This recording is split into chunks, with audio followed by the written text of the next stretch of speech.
Israel, it's me, Red Planet, coming to you once again with another video. This is Fair Use Woodward TV. Let's see what he has to say about this fog. Let's get into it, Israel. This is my 5th time trying to put this video together because the enemy does not want me to do it, Israel. 5 times I tried. Each time it messed up.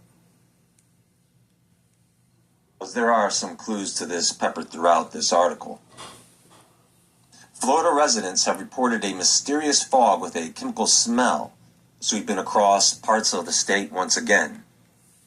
The National Weather Service shows a dense fog alert near Jacksonville and Tallahassee for Tuesday until Wednesday.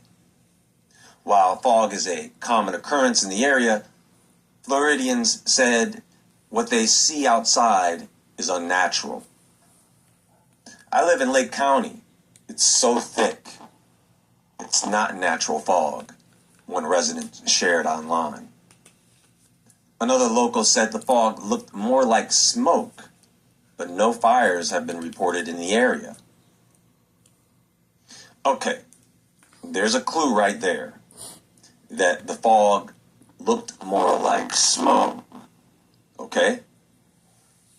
Many locals have also reported symptoms associated with exposure to the fog, including coughing, sore throat. We know that by them putting chemtrails in the air, trying to cover the sky with the clouds, on days when there's no clouds, on the days when the Creator is not putting any clouds out, when you just see the blue sky, you know, the water that's above, so below. But when the chemtrails is in the sky and the planes are flying, putting out chemtrails, them chemicals is coming down and it's making us sick. Some people say that they can smell it. Some people say that the chemtrails are making them sick.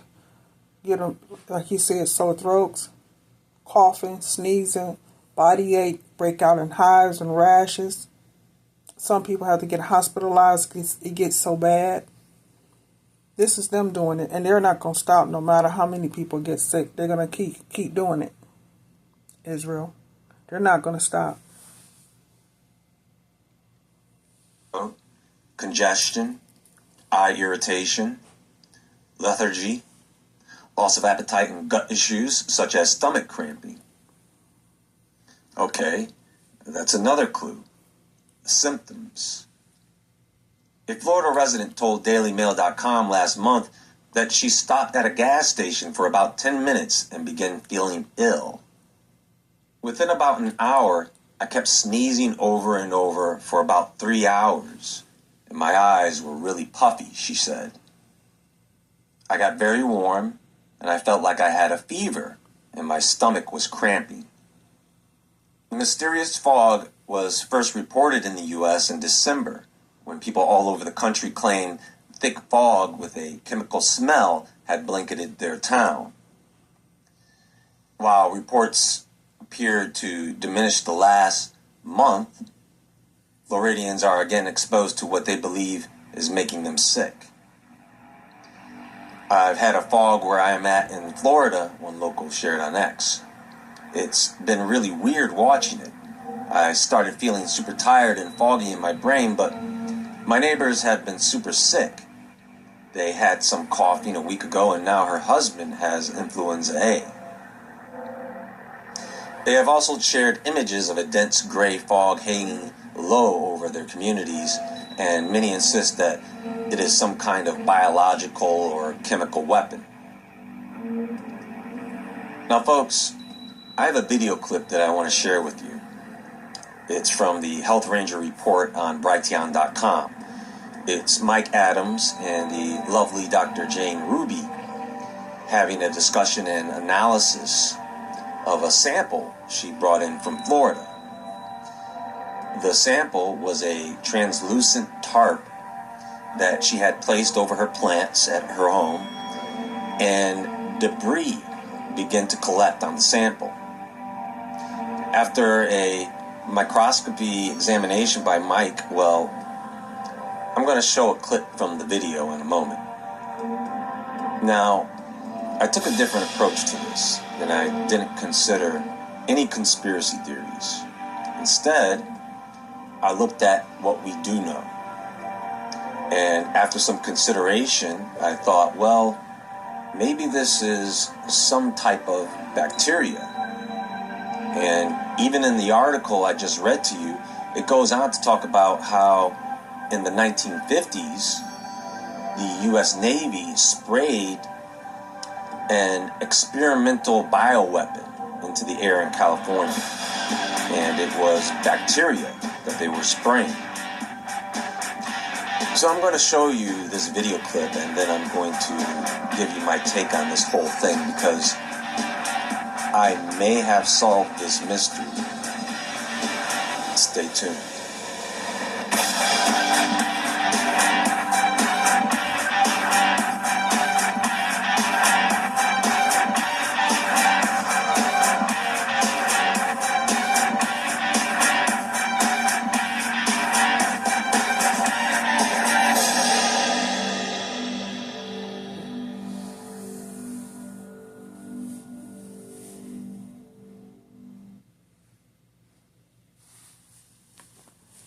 All right, welcome to today's interview here on Brighteon.com. We're in the mad science phase of doing interviews here, which is why you see this big digital microscope. And today we're joined by Dr. Jane Ruby, who sent a very interesting sample our way that appears to be a collection of things that are falling out of the sky onto some material that she collected and sent to us.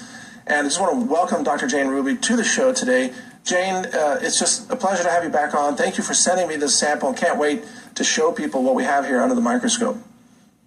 Well, Mike, it's always great to work with you. Thank you for having me and for being, so gracious of willing to look at this stuff. I mean, I just wish more people were doing this all over the country. So thank you so much. It's really generous. I know you have other projects going on too. Well, but this is incredibly fun and interesting. So let's just jump into the microscope image first, so people understand what we're talking about. So to my crew, if you could show the microscope. So we're starting at 20x. And as we zoom in, we're going to start to see some very interesting artifacts and things here. So Jane, go ahead and describe to us what this is. I mean, what the sample was and how you came to acquire it. And let's start there. Sure. Well, I've been concerned for the last couple of years about the chemtrail story, the spraying from the ground, the spraying from above, and who's doing it. And I really it took me a year or so to come around. Well, I started to think that because our food supply is going to be subjected to this and our soils are so depleted, I started to, do some proof of concept planting. I got a small area out, under a patio in my home and maybe a little bit outside that I am growing herbs and small vegetables. And I was concerned about what's dropping in the sky. You can't really see it.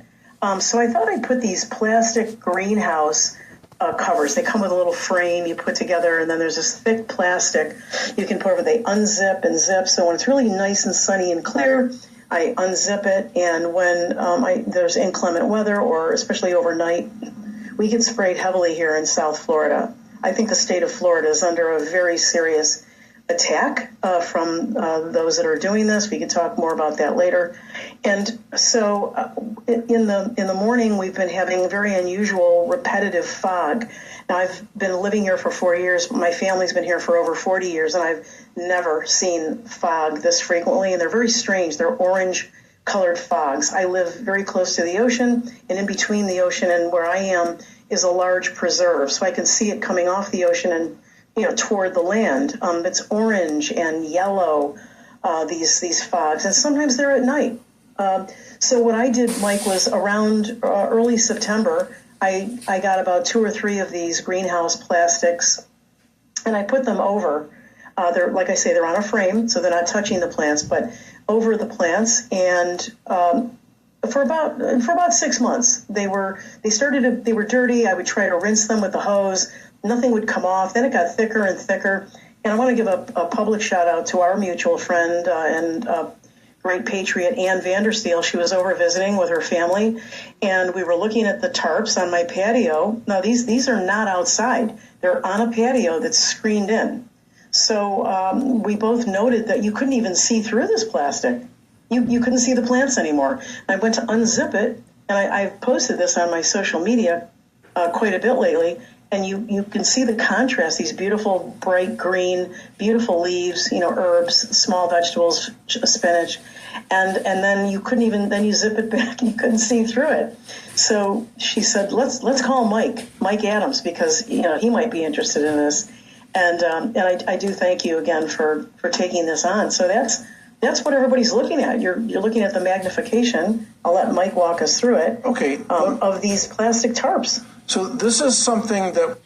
But they're not going to stop, Israel. They're going to continue to do the chemtrails no matter what they see in it, what she's bringing up.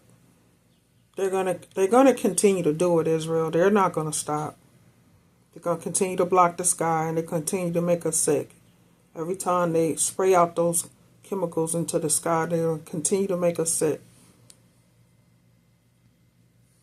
It was outside, but it was under a cover, and this was protecting your plants. And then whatever is collecting on this plastic, and I have the plastic sheet right here, whatever's collecting on this is clearly coming out of the sky, this fog, this, or Yep. whatever it is. Now, what I'm noticing on this, now go back to the microscope, this is 200x right now, okay? Now, Okay. we have a much stronger... Well, let me zoom out and switch lenses, okay? So this next lens is capable of 2000x, but I have to... Oh, boy. You have to adjust the field of focus here a little more. So back to that image there, okay? So I'm noticing lots of weird strands of things. So now we can start to really zoom in and see, you see the hairs there on that dark blob. And then Yep. you also see this white strand. Not sure what that is. I mean, I guess you could argue. And Mike, Yeah? I would look at that up above the dark object with the hair strand, sphere. that egg-like sphere. It's kind of yellow whitish. These, we know that they're dropping parasite eggs, all kinds of vermin and their eggs. Oh, holy cow. Look Oh at my that. gosh. So they're trying to put the parasites in us. Because now more and more people want to try to eat healthy. More people are watching what they eat. And the things that they do. So now they're trying to use the chemicals that they're using, putting parasites in it. Spraying skies with it. What is that? I'm looking at this with you for... Okay, so parasite eggs can be carried in a fog in the water droplets. It's not common, but it can happen, and only with certain parasites. However, parasite eggs are more commonly ingested instead of breathed in through the lungs. And usually it takes constant exposure, like working around animal feces and loose soil all the time, and you could possibly breathe in these eggs. But when we suspect parasite infections, then we can identify the parasites and remedy the problem. Our immune systems already fight off these infections most of the time in healthy individuals. But the bottom line is parasites are always a possibility with these strange fogs. for the first time. That is stunning. And it looks like it has like a flagella tail. Do you see that? You see the black Oh my tail gosh, coming yeah. off of it? Yeah. I'm going to have to crank up some are- more light here. Are any of these? I know this is like in our real time. Yes. But are these dry or are these moving at all? Have you seen any? Oh, that's really gross. No, any movement that little- you see is just probably air currents in the room. There you go. There's a really good shot of it. That looks like some kind of weird microscopic egg Looks like thing. It looks like an egg. Look at how bulbous it is. And then in the top, I think at one point you had a different angle, and at the top there's like a black dot. Well, I can use different light angles here on it. I have the ability to change the light, and also to put in some. Oh wow! Look at that, Mike. It's got polarization. a translucency. It's got a translucency under that one particular light. I want to show this tail-like structure here. See if I can get some more light on that. At this. Oh wow! It's got 3 parts like above it. It's got 3 round, sort of silvery dots. Do you see that? Yeah, I do see that. Can you incubate that? I dare not. I've seen aliens. I don't. I don't think I want to. So this is just one interesting feature that we are looking at right now. And Jane, I got to say, every time I have you on, we find the weirdest stuff under the microscope. So let's zoom out, and let me turn the lights down a little bit here. And you tell me what else you want to look at, but I'm noticing something else here. You see this little microfiber? Let me zoom in. I see a bunch of fibers in the upper right quadrant, and I see more of those orb-like egg-shaped things, but... Here we go. Okay. Oh boy, oh my gosh. You have more of these egg things. I'm not going to call them eggs, but... Well... Wow. Egg-shaped... come on. What is that, right? What is that? Oh boy. So we're trying to understand, of course, what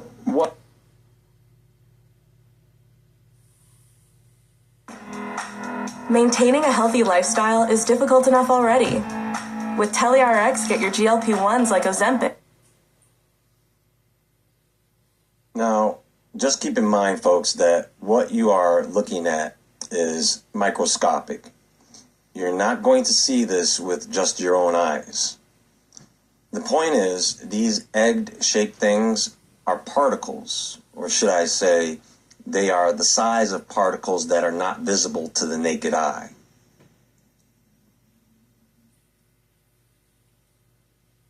What this stuff is. There's a translucency, like it's like a varicella. Do you know what I'm trying to say? Like a totally pustule. It's when you can see through it, and you can see. That's the whole purpose of them spraying the skies, because we wouldn't be able to see it. Because if we did, then we would avoid it. You can see sort of a woven structure that tells me it's some kind of life form. This thing is interesting to me. Look at that. What is this? Is going to be interesting. It seems like, look, whatever's falling out of the sky. Okay, you and I both know there's going to be a certain amount of dust and pollen and dirt particles and things like that. Like, that's normal. But what I keep seeing with this, and noting that a lot of people keep getting sick with this mysterious fog, is I keep seeing, you tell me, Jane, things that look like life forms, or that were once life forms. Is that consistent with what you're seeing? Yeah. We certainly can't see it in real time. Obviously, it's a fog. It just looks like water vapor. But it's important to look at the stuff under the microscope.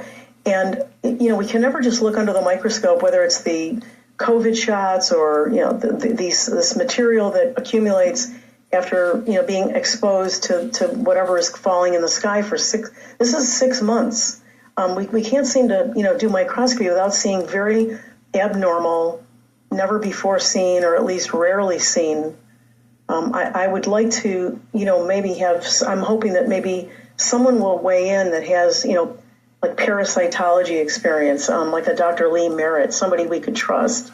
Yeah, that's a great idea. Okay, so they both make an interesting point that some things that they are observing under the microscope have the appearance of something that may be organic or biological. But as I will discuss later, that is not always the case.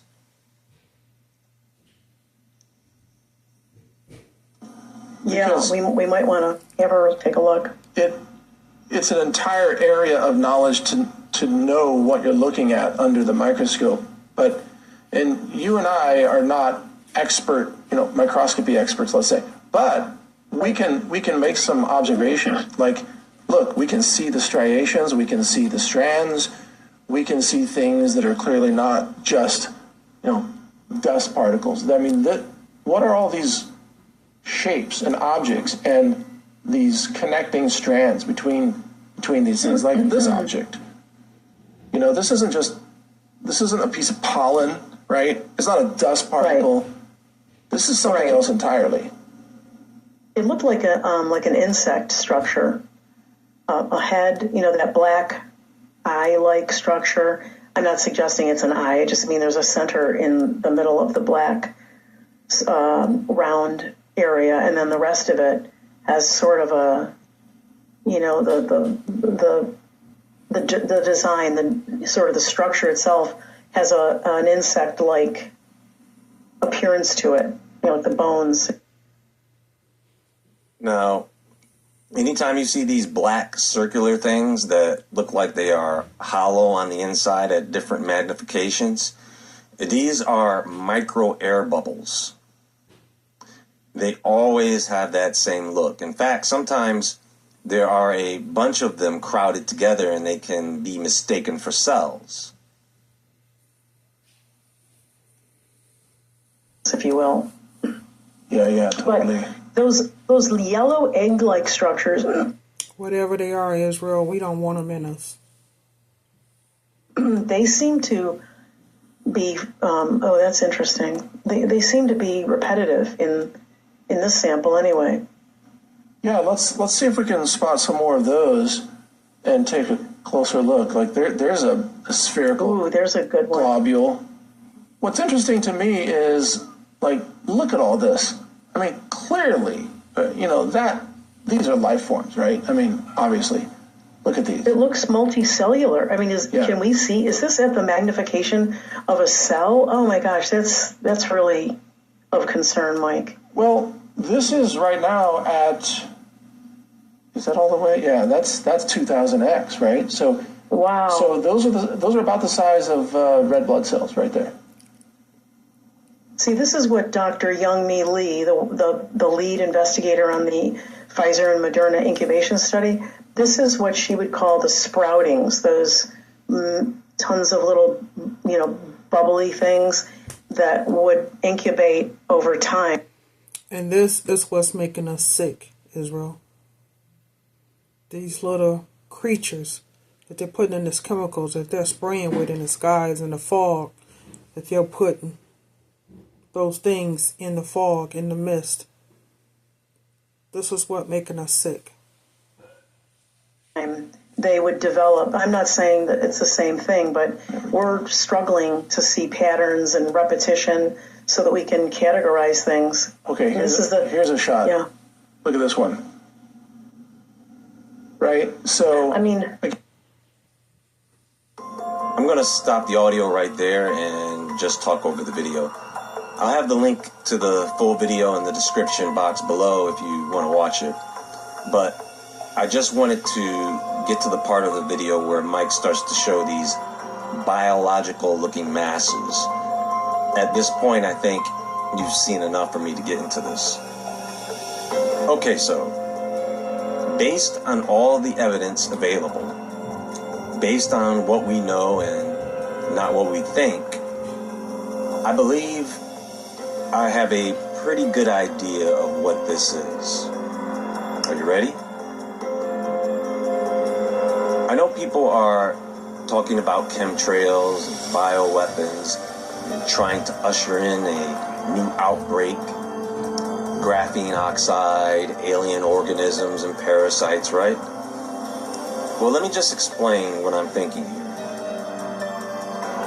In urban and industrial areas, there are pollutants from factories, power plants, vehicles, and even wildfires. And from this, you get the release of soot particles into the air. And these microscopic fine particles range from 2.5 micrometers to 10 micrometers in size. So they are small enough to be inhaled into the lungs, which can lead to a variety of respiratory issues. Soot particles are especially concerning because they contain harmful chemicals that are toxic, like heavy metals, lead, mercury, sulfur dioxide, nitrogen oxides. When these particles mix with the moisture and fog, they can stay suspended in the air longer, trapping the soot in a thick, hazy layer. This is exactly what could have happened with the orange fog observed in Florida.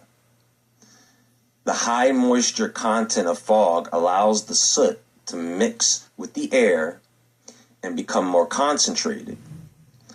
And so there is a risk to anyone who inhales it.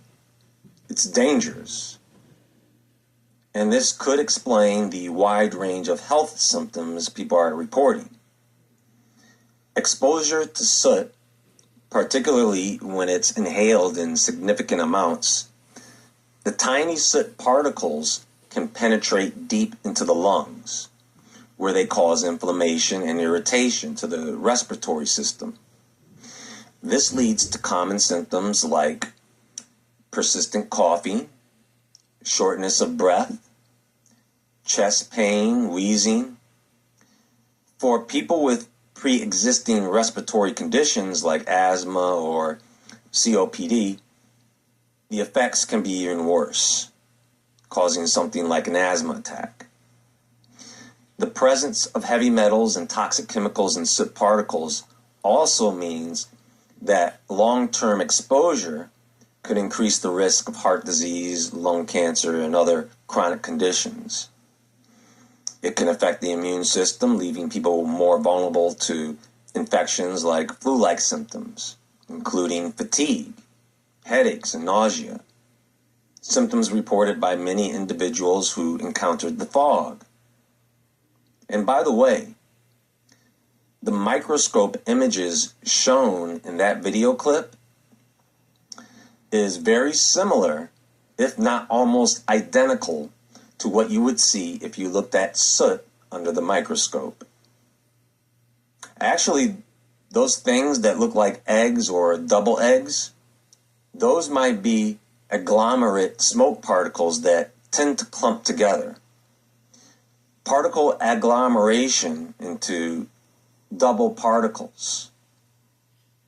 In the case of double particles forming, two smaller soot particles come into contact, either due to random motion or because of specific external forces, and then they adhere together. This can happen through electrostatic attraction when the particles carry opposite charges, mechanical collision when particles in the air physically bump into one another, aerosol chemistry when certain chemicals or solvents in the environment, such as water vapor, acids, or other gases, act as a binding agent between the particles. Now, the big question now is, where did the soot in the fog come from? Industrial sources are the most likely culprit, especially in areas near factories, power plants, and refineries. They produce large amounts of airborne particles, including soot, that can easily become suspended in the air and travel miles. Given the orange tint of the fog, it's possible these pollutants were mixed with other substances, such as chemicals from industrial emissions or dust particles. Additionally, wildfires, which often burn during hot weather, could be contributing to the pollution. Wildfire smoke contains large amounts of soot, and it's not unusual for the wind to carry this smoke over long distances, especially in areas with dense fog. Guess what? Photo of the week: smoke in the air, fire in the sky. And this was published the day before the other article I just read. The end of last month, area residents were asking a lot of questions about ash in the sky when the Florida Forest Service had a 15,000 acre prescribed burn in the Withlacoochee State Forest and the Green Swamp West Track area. January 31st, Rob Spearing, who lives by Lake Jim in Tavares, captured this image of the sun as the smoke moved across the county. It blew right through our neighborhood, he wrote of the smoke, leaving ashes all over our cars. This is why the particles we saw in those videos before looked like snow. It was probably ash. How did we not see that before? Now, is this the same thing behind the other fogs that have been reported in many other locations, not just in the U.S., but other locations around the world? I don't know. Each case would have to be investigated to see if soot is the culprit. Maybe some of these locations were just dealing with just very thick fog. So now that we've examined the potential link between the orange fog and soot contamination, another big question remains. What can we do about it? The best way to protect yourself from the effects of soot and industrial fog is just to avoid exposure. If you live in areas affected by industrial pollution, try to stay indoors during heavy fog or smog events, and limit outdoor activities when pollution levels are high. Now, protecting yourself from this, that's just common sense not to expose yourself to something strange. Duh. But if you've been watching my videos lately, common sense is not so common these days. Like I said, some people are NPCs and just repeat what they hear from others. People are thinking chemtrails or nanobots or bioweapons when they hear about the symptoms, not realizing you can accomplish the same symptoms from just a little smoke inhalation. Well, that's all for now, folks, and there is more to come soon. Hit that thumbs up button and don't forget to subscribe. Check out my other links in the description box below.